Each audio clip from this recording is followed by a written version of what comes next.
Насмеани и прегрнати, повратниците од Израел сега се на безбедно. Пред само неколку часа ситно броеа до летот за назад, за да избегаат подалеку од бомбите и стрелите и сирените за тревога. Денес слета авионот на Ер Србија, полн со македонски и странски државјани кои побарале помош од амбасадите за да бидат евакуирани дома. Iscrpeni, но со насмевка дел од нив раскажуваат. Веруете дека не е лесно. Значи, ние сепак ја бев во тој дел кај што не беше многу зафатено од страна на војни дејства, меѓутоа првенствено кога отидов таму баш во тоа место бев кај што најголемо жариште тој појас газа, па се префрлив на друго место. Меѓутоа мислам дека голем проблем е зашто ние едноставно тие луѓе што беа директно изложени под огин, зашто на време не се презема нешто. Има некои што се уште останаа таму и мислам дека ќе се вратат брзо. Пета тиква ме гини тиква, така да немаше ништо таму. Има што остана, што не сака да и така. Тоа.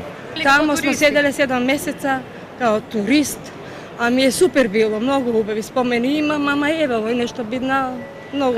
Според информациите, 133 патници имало во авионот за директниот лет од Тел Авив до Скопје. 67 се македонски државјани, објави министерот за надворешни работи на социјалните мрежи. На летот биле и други патници од регионот.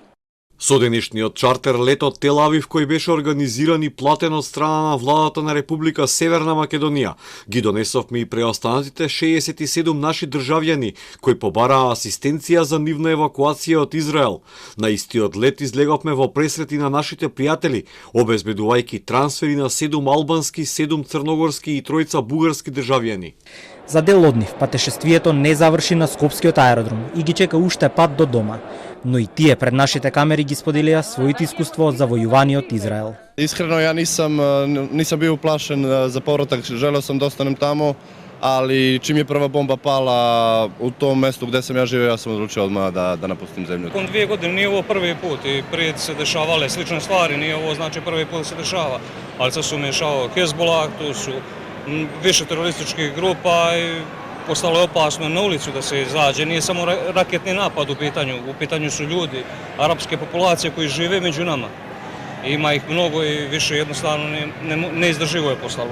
Иако чартерот од Тел Авив беше организиран и платен од страна на владата, представник од МНР не успеавме да сретнеме на Скопскиот аеродром. Патниците на летот од Тел Авив ги испрати ВД амбасадорот на Србија во Израел. Пред портите за пристигнување на аеродромот присутна беше амбасадорката на Црна Гора во Македонија. Таа се заблагодари на помошта и се осврна на тежината на консуларната операција за евакуација.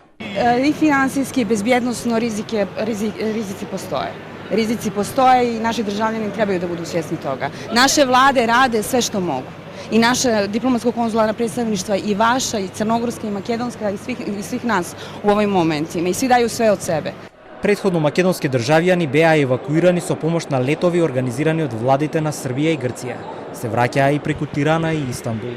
Се уште има такви за кои се очекува во следните денови да бидат извлечени од Израел и да се вратат дома, а се очекуваат вести за 20 македонски државјани во Газа, чие што извлекување бара посебна акција.